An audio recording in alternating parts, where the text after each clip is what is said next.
guck mal hier, ich lasse hier ein KI-Modell auf dem Raspberry 4 mit 1 GB RAM laufen und hier auf dem Mac Studio Cluster mit genau 1536 mal so viel Stellenspeicher und hier einmal auf einer Grafikkarte mit 16 GB Speicher. Ja, und ihr merkt wahrscheinlich schon, ich bastle seit einigen Wochen oder Monaten sogar einigermaßen obsessiv mit lokalen LLMs herum und will euch in diesem Video jetzt zeigen, was ich da so alles herausgefunden habe. Ich werde sehr doll versuchen, nicht zu nerdig in den Kaninchenbau reinzugehen und euch nicht alle zu verwirren. Ich hoffe, dass ich in diesem Video eure sehr häufig gestellten Fragen beantworten kann. Wie gut sind lokale KI-Modelle jetzt eigentlich im Vergleich zu den kommerziellen Cloud-Modellen? Wie ermittelt man das überhaupt? Welches Modell ist für meine Hardware am besten geeignet? Was brauche ich denn für Hardware, um Modelle laufen zu lassen, die mit Claude, Codex und Co. mithalten können? Gibt es sowas überhaupt? Und was ist eigentlich mit der Zensur von diesen ganzen chinesischen Modellen? Bleibt dran. Ja, ach so, ist jetzt gerade rausgekommen. Aber ich habe jetzt 3 volle Tage Qwen 3.6 durchgebencht, weil das viel besser ist. Okay. Liebe Hackerinnen, liebe Internetsurfer, herzlich willkommen hier in unserer schnelllebigen Welt.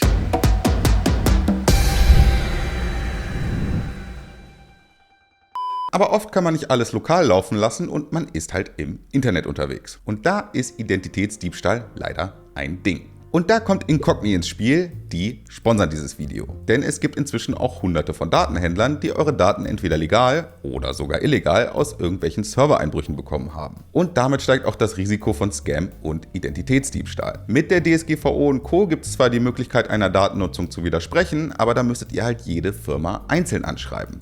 Sehr, sehr anstrengend, sehr, sehr nervig. Incogni nimmt euch diese Arbeit ab und löscht euch vollautomatisch aus hunderten von Datenbanken. Und ganz neu, Incogni hat jetzt auch einen Exposure-Scanner im Repertoire. Der sucht nach euren persönlichen Daten und wenn die irgendwo im Netz auftauchen, wird das angezeigt und man hat die Möglichkeit, die dann direkt zu löschen. Zusätzlich gibt es alle 30 Tage eine neue Risikobewertung und man sieht direkt, falls was Neues irgendwo aufgetaucht ist. Das ist doch nice. Incogni wurde übrigens als erster Service seiner Art von Deloitte in seiner Wirksamkeit verifiziert. Mit dem Couponcode CT3003 bekommt ihr auf incogni.com 60% Rabatt aufs Jahresabo. Werbung Ende. So, erstmal ganz kurz jetzt. Ich habe den starken Eindruck, dass das Thema KI gerade stark polarisiert. Was unter anderem daran liegt, dass vor allem in den USA zurzeit unfassbare Summen in unfassbar riesige KI-Rechenzentren gesteckt werden, was nicht nur zu Protesten in den betroffenen Nachbarschaften führt, sondern überall auf der Welt zu teurerer Hardware führt, weil eben die Hardware von diesen ganzen Rechenzentren aufgekauft wird. Und natürlich steht auch die Frage im Raum, was denn eigentlich passiert, wenn die Billionen an Investitionen jetzt gar nicht eingespielt werden über Abos und Tokenverkauf. Ja, und generell haben viele von euch sowieso Probleme damit, Daten an US-Unternehmen zu schicken, die dann womöglich auch noch offen im Netz auftauchen. Siehe hier. Also, vieles spricht auf jeden Fall dafür, KI auf eigener Hardware laufen zu lassen oder zumindest auf eigens gemietete Hardware. Das werde ich in diesem Video auch ausprobieren. Aber wie gut die Qualität dann am Ende ist, ja, das ist so ein bisschen der Elefant im Raum. Also zurzeit ganz klar, auf normalen PCs lauffähige Modelle sind bislang immer schlechter als kommerzielle Cloud-Modelle von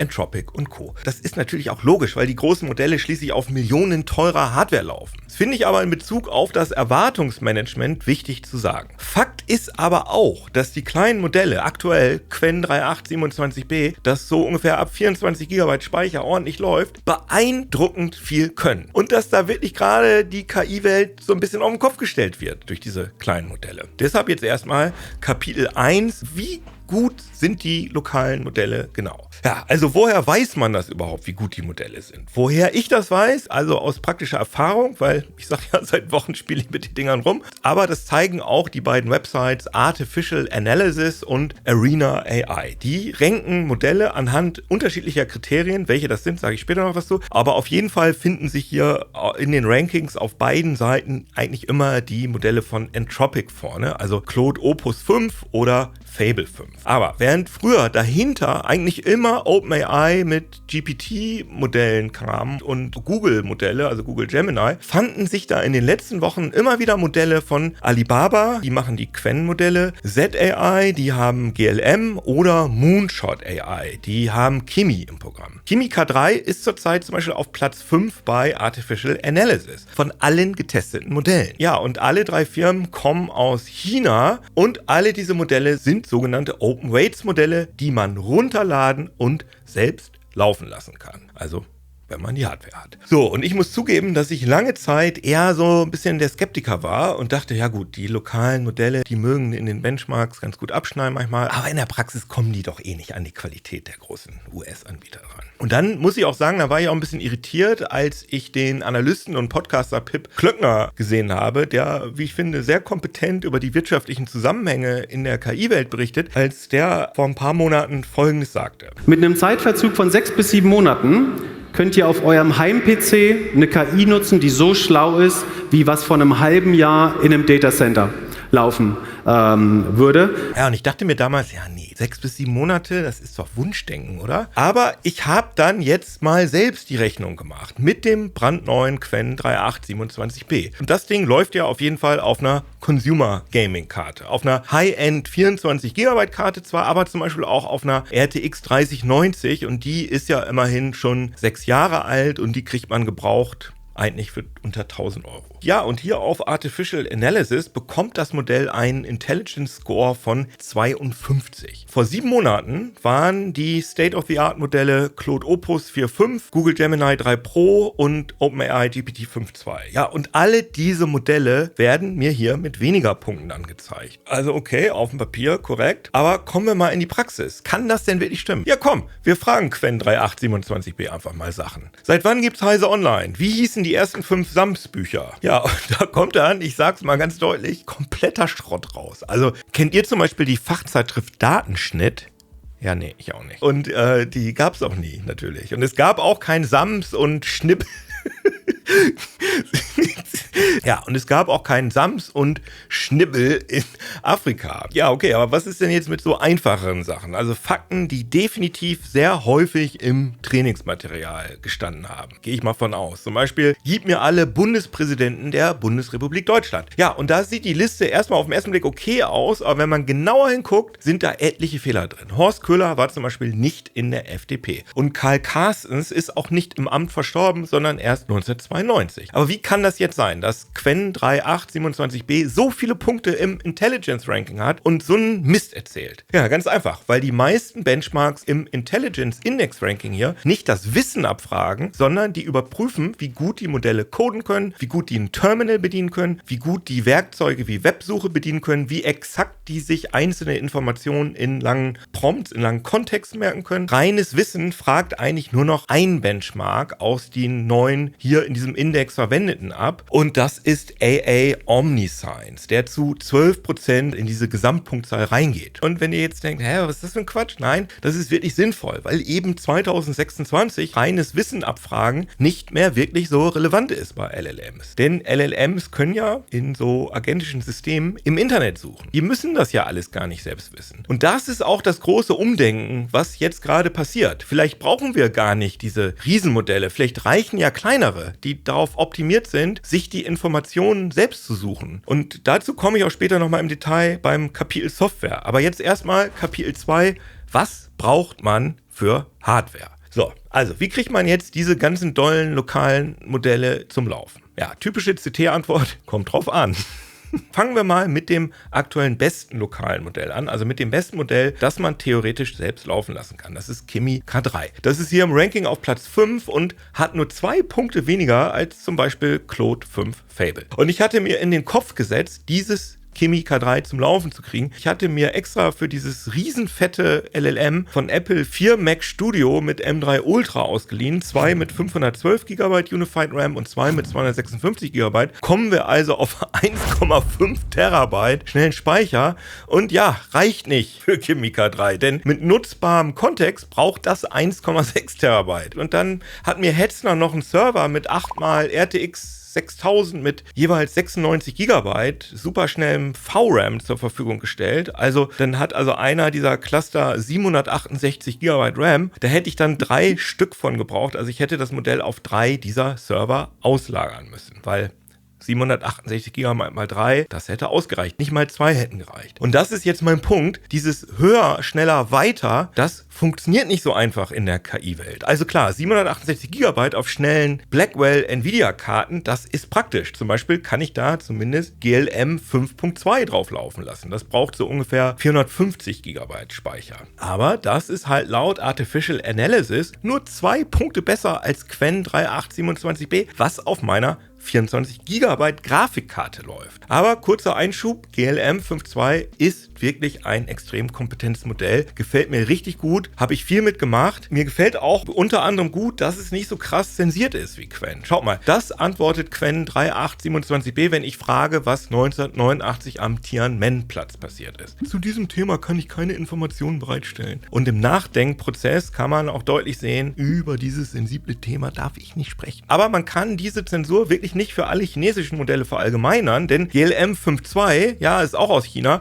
antwortet ausführlich auf die Frage und schlägt sogar von sich aus vor, mal drüber zu sprechen, dass die chinesische Regierung seit Jahrzehnten versucht, das Massaker unter den Teppich zu kehren. Ja, weil die Dinger halt overweight sind, gibt es inzwischen auch angeblich unzensierte Modelle, sogenannte Obliterated Modelle von Qwen, aber das konnten wir bislang noch nicht ausprobieren. Wenn euch das interessiert, gerne in die Kommentare schreiben, sowie alle anderen Fragen, die ihr habt, alles gerne in die Kommentare schreiben. Aber ja, Zensur hin und her, GLM 5.2 läuft auf jeden Fall nicht auf Consumer-Hardware, deshalb wieder zurück zu Qwen. Und hier gilt, wie schon mehrfach erwähnt, Qwen 3827B funktioniert auf GPUs ab 24 GB oder auf Rechnern mit schnellem Unified Speicher. Also zum Beispiel AMD Strix Halo Maschinen, Nvidia RTX Sparks oder auf Apple-Rechnern mit M-Prozessor. Man muss allerdings bedenken, dass man die 24 GB bei so Unified-Geschichten wirklich frei haben muss. Wenn der Rechner also insgesamt nur 24 GB hat, dann passt Qwen 27B nicht, weil das Betriebssystem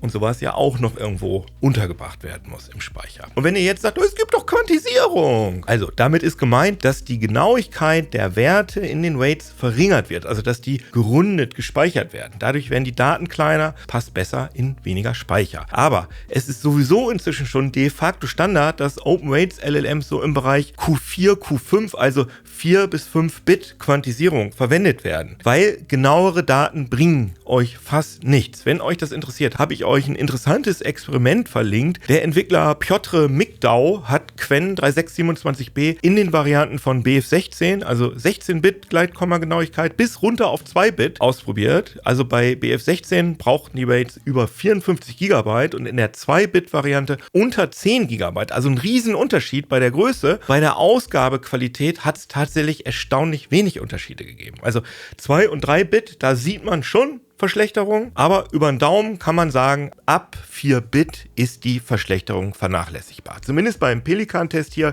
bei den Wissensbenchmarks kann man so ungefähr sagen, bricht es ab 5 Bit etwas ein. Und ja, deshalb werden LLMs inzwischen meist in 4 bis 5 Bit verwendet, weil Speicher verschwenden, das wollen wir alle nicht. Gerade heutzutage nicht. 2026, wo zum ersten Mal Nachfolgegeräte von Handys oder Laptops rauskommen, die weniger Speicher als die Vorgänger zum gleichen Preis bieten.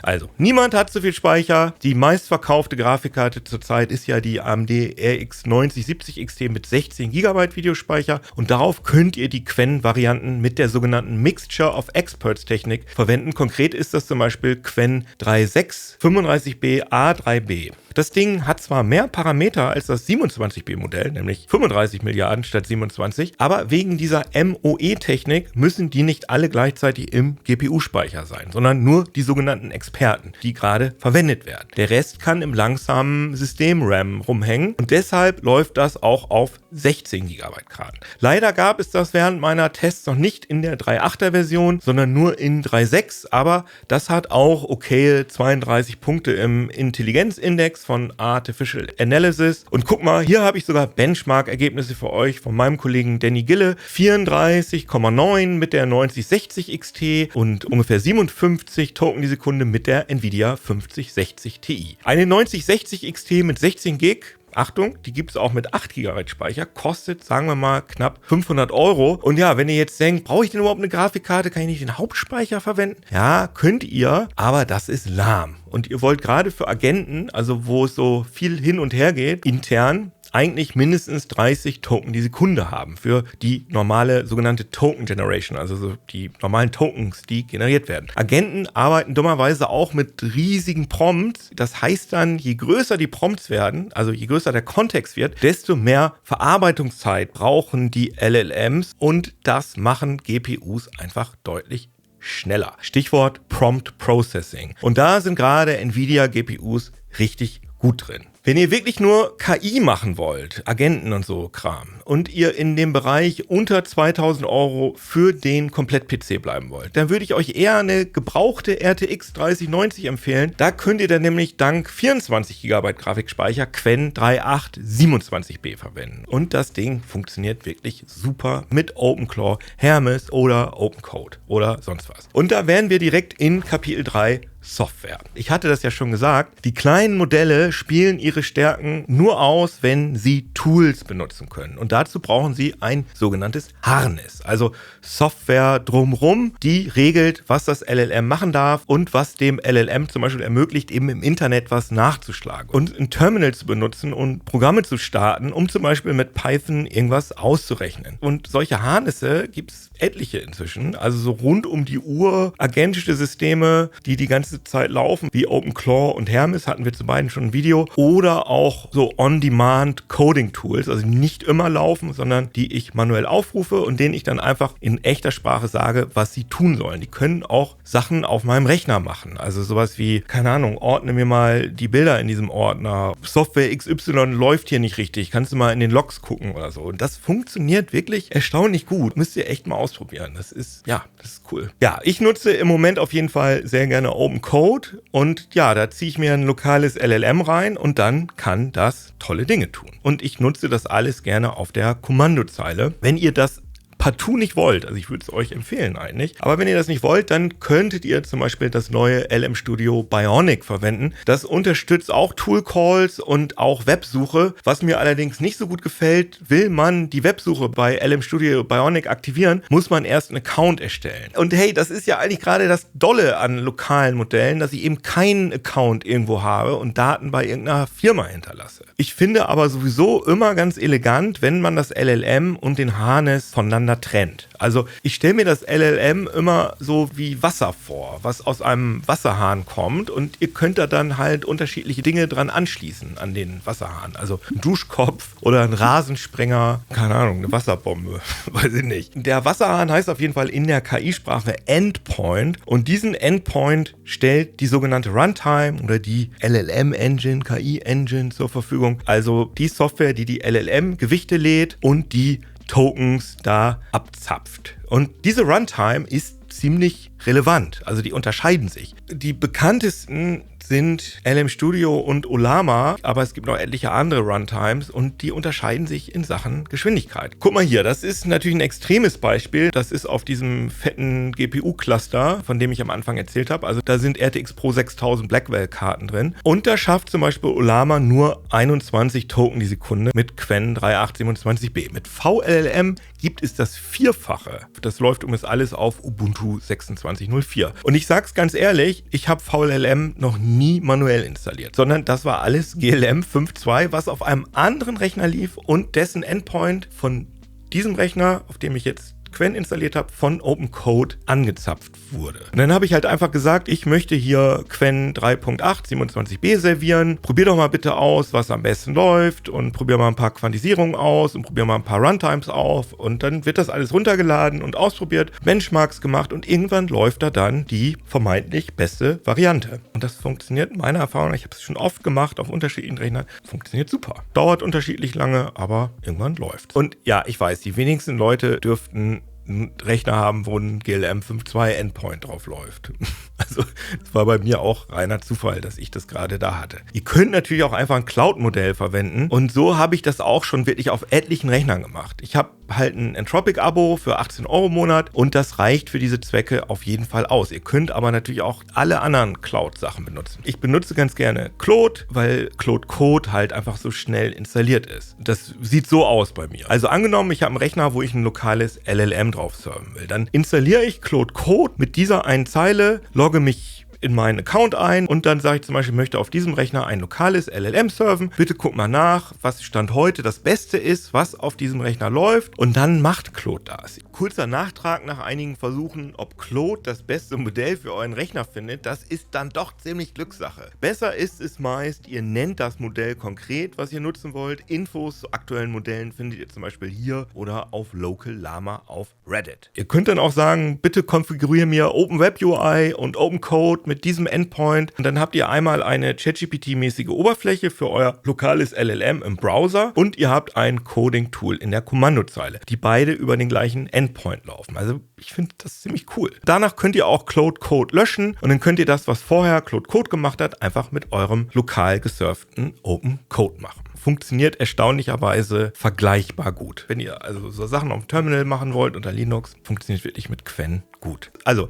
falls der Rechner, der den Endpoint bereitstellt, nicht der Rechner ist, an dem ihr gerade sitzt und der Rechner womöglich auch außerhalb eures lokalen Netzes ist, also wenn ihr den übers große Netz anzapft, dann eine kurze Warnung, hängt den Endpoint nicht offen ins Netz, sondern nutzt ein VPN, WireGuard oder Tailscale oder sonst was. Ist besser, wirklich, glaubt's mir. Ich weiß nicht, ob ihr das gemerkt habt, aber ich bin so im Rabbit Hole drin. Ich könnte noch so viel darüber erzählen, alleine über meine Apple-Cluster-Abenteuer, aber das hat alles nicht mehr in dieses Video gepasst. Das kam mir jetzt sowieso schon alles sehr konfus vor. Glücklicherweise haben wir den 4004 Podcast, den gibt es unter anderem auch hier auf diesem YouTube-Channel. In der Folge, die gerade veröffentlicht worden ist, habe ich noch ein bisschen darüber erzählt. Was mir auf jeden Fall klar geworden ist während der Arbeit an diesem Video, man kommt mit einem Qwen 3.8 27b wirklich, wirklich weit. Man braucht gar nicht so super Hardware, weil 27 Milliarden Parameter-Modelle,